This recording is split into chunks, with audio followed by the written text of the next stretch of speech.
Hi students, welcome back to the digital class of software engineering. So we have been discussing the different process activities. We have already discussed the first three activities from requirement specification up to software validation. And in case of software validation, what we have seen that we will go for first component testing, that is the development testing. Then after the successful completion of the component testing, we will go for the system testing, and after the successful completion of system testing, then we will go for the acceptance testing. Once my software is accepted by my customer, then can we deploy the software to the end user. Then the software will enter into the evolution phase. So in case of software validation, there is a process for plan driven software testing. That means in case of plan driven process, when we are going to develop the software, before we have to first plan how we are going to develop the software. We have to plan everything. That should be pre-planned process. So in case of plan driven process, when we are planning to develop a software, then before developing we should plan the test plans. What are the test plans? That when my software will be ready, then how I am going to test the software, what are the test plan available with me. So let us see how in case of plan driven process, how we are going to validate our software. What are the phases there? By completing those phases, we can say we can validate our software by completing all those phases. So let us see. So whatever the process may be, it may be a plan driven, it may be a agile process. The first process activity is software specification. So in case of plan driven software process, when we are planning the software specification, the software design, at that time we are going to plan our test plans. So let us see. So first process activity in case of plan driven software process is requirement specification. So in case of requirement specification, we have to define what actually my user needs. Suppose take the example while drawing this diagram, then it will be very easy for you. Suppose in our last 3 to 4 modules we have been taking the example of CMS. Today's class also we are going to take that example. So our user wants a management software, that is a college management software. There may be some different functionalities and there may be some different service. So what actually my requirement specification is, my customer wants a college management software. Okay. So after the requirement specification, then we will go for what? Requirement engineering. So in case of requirement engineering, there are various phases like requirement illustration and analysis, requirement specification, requirement validation.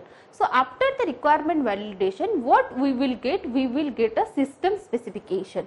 So the next phase is system specification. Here we have concluded that my user wants a college management system, that when we are going to develop the software, the end product is the CMS. This is the system what actually my customer needs. So this is the system specification. This is actually the storyboard where the user can write everything he wants. This is the system specification. That means what we are going to develop, that is CMS, that is the management college management software that we are going to develop by completing all the process activities. So we have to make the test plan here. What is the test plan? That is acceptance test plan. If I am going to deliver the CMS to the customer, then only the customer can accept this. Otherwise the customer will deny this. So from the requirement specification and the system specification, what is my test plan? That is acceptance test plan. So here I have to mention that if I am gonna deliver the CMS to the customer, then only the customer will accept this. If I am going to deliver IMS or whatever EMS, then the customer will not accept that. So this is my acceptance test plan. that can be derived by looking at the requirement specification and the system specification. Requirement specification means what? What actually my customer wants. That is the storyboard, where the customer can explain what actually he wants in case of paragraph or in case of stories. By looking at the story, we have to divide the story into different tasks, what actually we are going to develop, that is the system specification. From the system specification, we know that we are going to develop the CMS. So, that CMS is the acceptance test plan. By looking at from the requirement specification and system specification, we conclude that we are going to deliver the CMS to the customer. Next, from the system specification, where we will go? We will go for the system design. That means what should be there in case of CMS? What are the subsystems should be there in case of CMS? That is the system design. So, what are there? In case of CMS, there are different subsystems like your admission, your lesson plan, your attendance and examination. So, these are the subsystems that should be included in CMS. So, this is the system design. We are not defining the each and individual component. We are defining the system. That means, by which subsystem or by integrating which subsystem we are going to find the CMS here. So, that is the system design. Now, we have to make the test plan here.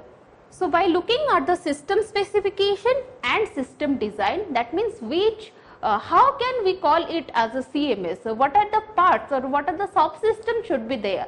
So, that is the system integration plan. So, by looking at the system specification and the system design, we can define a test plan, that is system integration test plan. So, here we can define what is my system integration test plan. That means, by combining the admission, the lesson plan, the attendance and the examination. By combining or integrating all those things, we will get a system that is known as CMS. So, here we have to check either there are all these 4 subsystems in CMS or not. So, this is my system integration test plan. Then from the system design, we will go for the detailed design. That means, we will go for defining the detailed architecture of our system. So, we will go for detailed design. So, in case of detailed design, we are going to define what actually they are in case of each and individual subsystem. So, here suppose take the examination here, I am just keeping all those admission, lesson plan, attendance. You can just try it in your own way, but I am just taking the last subsystem, that is examination. So, in case of examination, what should be there? There should be, the component should be, suppose online form fill up, then after the form fill up we will get the admit card, then suppose a result, okay. Suppose next is our rechecking. So, these are the functionalities should be there in case of examination. So, that is the detailed design. Like the examination, you can define all those subsystems like admission, lesson plan and attendance. So, from the detailed design, what we will get? We will get the each and individual component that should be in case of subsystem. So, from the system design and detailed design, we are going to define the subsystem integration test plan. Subsystem integration test plan. So, what actually this means? This means which components are going to be there in case of subsystem, how we will get a subsystem, how we are going to integrate each and individual component to get a subsystem, that is subsystem integration test plan. In which subsystem which components are there, how they are going to integrate, so all these test plans should be there. So in case of subsystem integration test plan, what we have concluded that in case of examination is there all these functionalities like online form fill up, next admit card, next is your result, next is your rechecking. So this is my test plan. I am going to test is there are all these functionalities in case of examination or not. If there are these functionalities in case of examination, that means the examination or my subsystem integration test plan has passed. If I have omitted some of the functionalities or I have added some other features into the examination, then by testing the examination will fail in that case. So after the detailed design, what we are going for? We are going for the module and unit code and testing. So what actually this means? Module, unit code and testing. That means after the detailed design, I am going to write the program for each and individual component. In case of examination, there are 4 components, so I am going to write 4 individual program. One is for your online form fill up, second is for your admit card, third is for your result and fourth one is for your rechecking. So those 4 components are treated as the module. So I am going to write code for each and every component or each and every module, then I am going to test that. That means individual component will get tested in case of this module, unit code and testing phase. Okay. So after this, what is the next phase? That means in case of validation, what we have seen that we will go for the component testing, then we will go for the system testing. So now we have completed the component testing here. Like examination, you can define all the components for admission, lesson plan and attendance. So by going to this phase, we are writing the program for each and individual component and we are testing that. That is actually known as the development testing. Who will write the code for each and individual component? That person is responsible for testing that individual component. So by completing this phase, now we have some components which are working properly, which are executable, which are running according to our user requirements. So this is the unit testing. And after the unit testing, what we can go for? We can go for the system testing. So how we will test our system in case of plan driven process? We have some sort of test plans. So what are the test plan actually? Those test plans are different inputs for the executable system or different inputs for the software. According to our test plan, my software is going to provide the service. If my software is not providing the service according to my test plan, then I can say my software is not ready. I have to work more on my software. So my software should be up to this that can provide the service and functionalities whatever I have mentioned in case of my test plan. So we have 3 sort of test plans. First one is your acceptance test plan, then is your system integration test plan and subsystem integration test plan. Okay, so now we are in the phase where we have completed our unit testing. So from this phase, what we will get?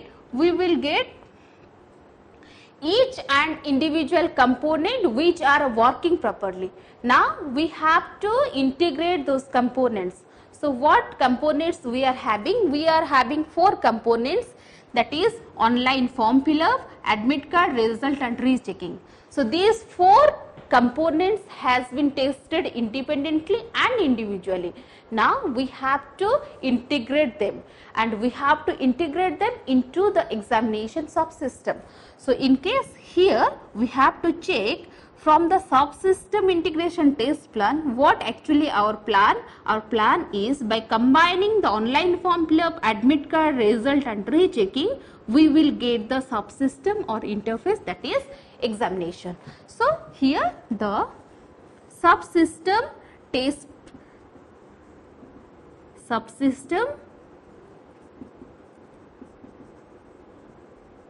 integration test should be performed. That means here we will go for the integration of your online form fill-up, admit card, result and rechecking into the examination. Then we will check actually our examination is working or not. Individually all components are working. So that's why we come into this phase. If individual components will not work properly, then what we should do? We will work on those individual components until they are working properly. So after the unit testing has passed, now we come to this process. So here we have to integrate each and individual component. What we will get? We will get the examination. So here we are going to check actually my examination is working or not. Like that we can go for lesson plan, attendance and admission also. So here after completion the subsystem integration test plan, that means all the subsystems, examination, your admission, your lesson plan, your attendance and your examination, all subsystems are working properly. So this is passed. Our subsystem integration test has passed. If suppose while integrating, suppose there is a admission. Suppose in case of admission, there is a subsystem, suppose fee payment. Okay. Suppose while integrating the components, I have integrated the fee payment into the examination. So while validating the subsystem integration test, here we can find out that the fee submission has wrongly integrated into the examination. There we should stop here. We will go back to the unit and core testing. Then we will check either the fee payment is working or not. Then we will go for again the integration. Then we will integrate the fee payment into the admission.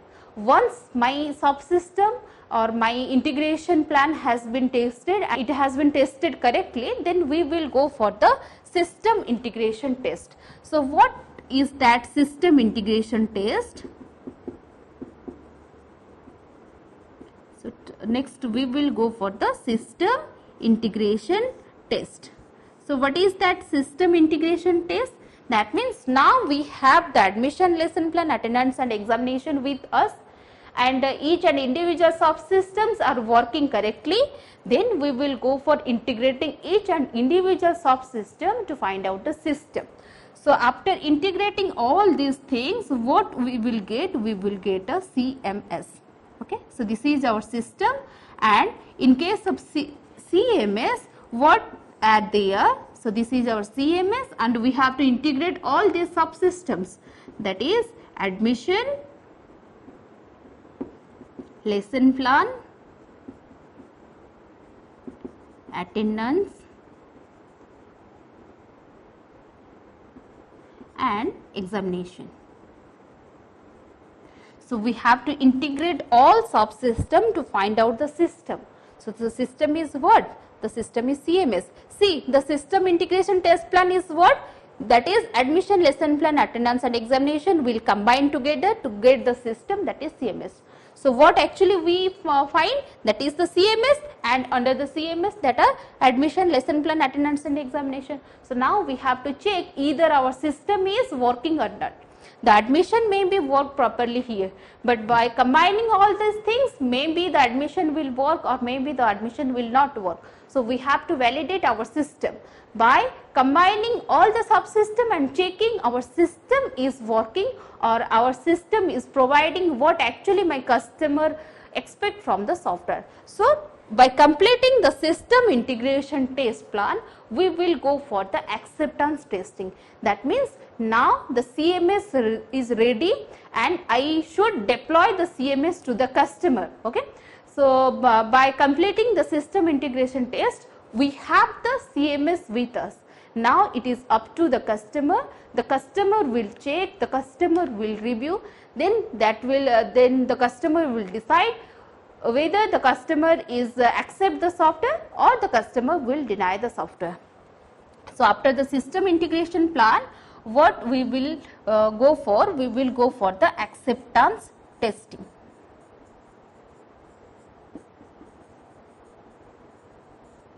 So, what is my acceptance test plan? The acceptance test plan is CMS. So, here I can say my CMS is ready now and CMS is with me. Now, I can deploy the CMS to the customer.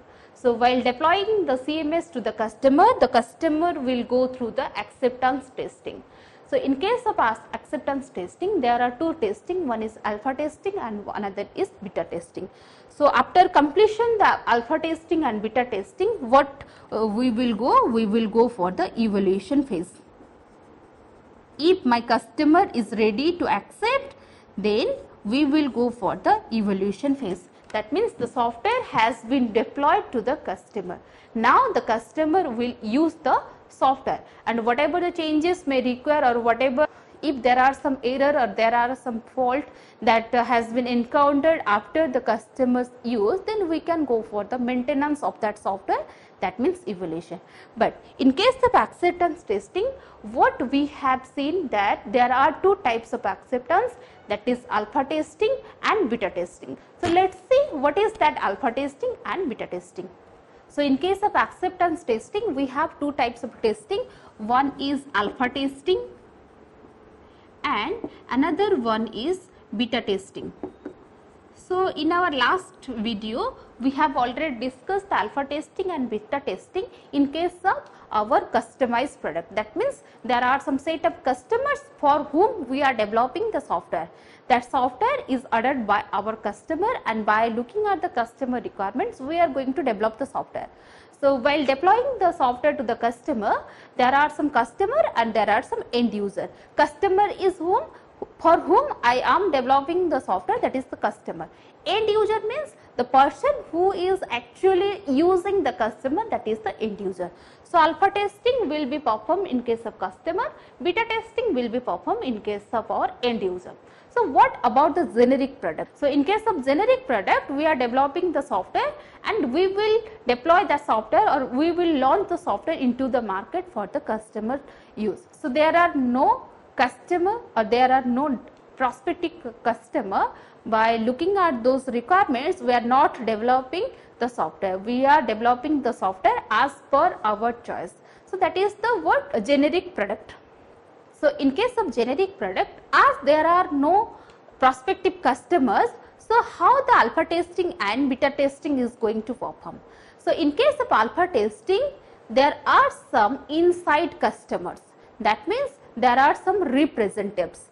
They should available 24/7 with the software developers to test the software. Once my software development has been complete, I will deploy or I will give the software to the inside customer. Those are the customer representatives. They are working as representatives for the developer and for the end user. So, why we need some inside customer? Because as a software developer, I am not going to deliver or I am not going to launch the software into the market. So, there should be some software representatives, they will deploy the software to the market. So, first they will use the software, that is the alpha testing. If there are some error, they will contact the developer will solve or the developer will fix those errors. Then after passing the alpha testing, then the software will launch to the market. Now, the end user will use the, end user means what? The individual people who wants to use that software, they can use the software. So, after using the software by the end users, then if there are some error, then the end user contact to the developer by the comments or by some reviews, by some ratings and all those. So that is the alpha testing and beta testing. So what we have concluded? We have concluded that we should go for the component testing, that is the development testing. Then we will go for the system testing by combining all the components into subsystem. By combining all the subsystem into system, we will go for the system testing, and by completing the system testing, we will go for the acceptance testing. Once my software is accepted by the end user or by the customer, then I can launch to the market or I can deploy the software to the customer. So this is the software validation. So in our next class, we will go for the software evaluation. Thank you.